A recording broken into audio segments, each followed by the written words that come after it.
درنو دوستانو په امام پسې د جمع د لمانځه مکمله طریقه درته بیانوم. اول که چیرې ته څلور رکعتیز لمونځ په امام پسې کوې چې هغه عبارت دی د ماپښین د لمانځه څخه، د مازدیګر د لمانځه څخه، د ماخوستن د لمانځه څخه. ښه، که تا چیرې لومړی رکعت د امام سره ونیوی په داسې درو وختو کې لکه ماپښین، مازدیګر، ماخوستن، نو ته به سبحانک اللهم ورسره وایه. صحیح ده؟ که دې لومړی رکعت ورسره نیولی و د امام سره، وروسته به ته چوپ پاته کېږې، هیڅ به هم نه وایه، نه په اول کې، نه په دوم کې، نه په دریم کې، نه په څلورم رکعت کې. په دا څلور رکعتو کې به هیڅ هم نه وایه، یعنې سورة الفاتحه چې الحمدلله ده او سورت به دواړه نه سره وایه. دا په څلور رکعتیز لمانځه کې. صحیح ده؟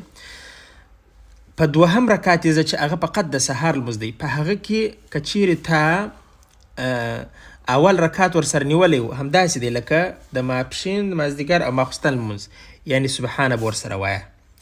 که دې نه ورسره نیولی دوهم رکعتو، بیا به سبحانک اللهم نه وایه، فقط نیت به وتړیه، نور به چوپ پاته سې په امام پسې.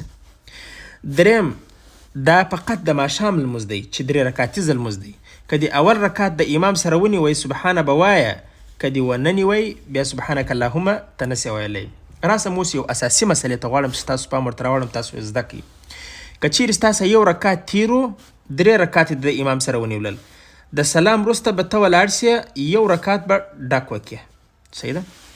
که دوه رکعته درڅه تیر وه، د امام د سلام وروسته به ولاړ سې، دغه دواړه رکعتونه به څه وکړې؟ ډک به وکړې. ډک یعنې څه شي؟ الحمدلله او سورت به پکښې ووایه.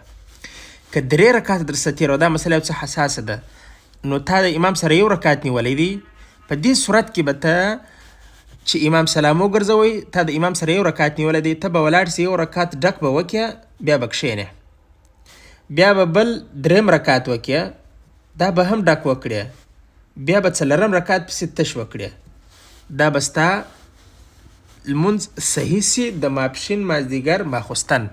سر دې په خلاص و، هیله دې مسله درته واضح شوي. رالمه اوس د ماښام لمونځ هم یو څه حساس دی. که یو رکعت درڅه تېر سوی و، امام چې سلام وګرځوي، پاسې هغه رکعت وکړه، ډک یې وکړه، خلاص. که دوه رکعت درڅه تېر سوي وه، یو رکعت د امام سره نیولی و، په دې صورت کې چې امام سلام وګرځوي، ته به ولاړ سې، یو رکعت ډک به وکړې، بیا به کښېنې. صحیح سو؟ کښېبنې، بیا به ولاړ سې، بل رکعت ډک به وکړې، بیا به کښېنې، سلام به وګرځې. نو تا به یو رکعت د امام سره نیولی وي، دوه رکعته به دې خپل کړي وي.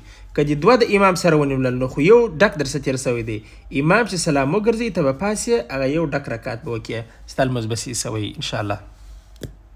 درنو دوستانو، دا ډېره مهمه مسله ده، د ثواب په خاطر د ملګرو سره شیر کړئ. خدای دې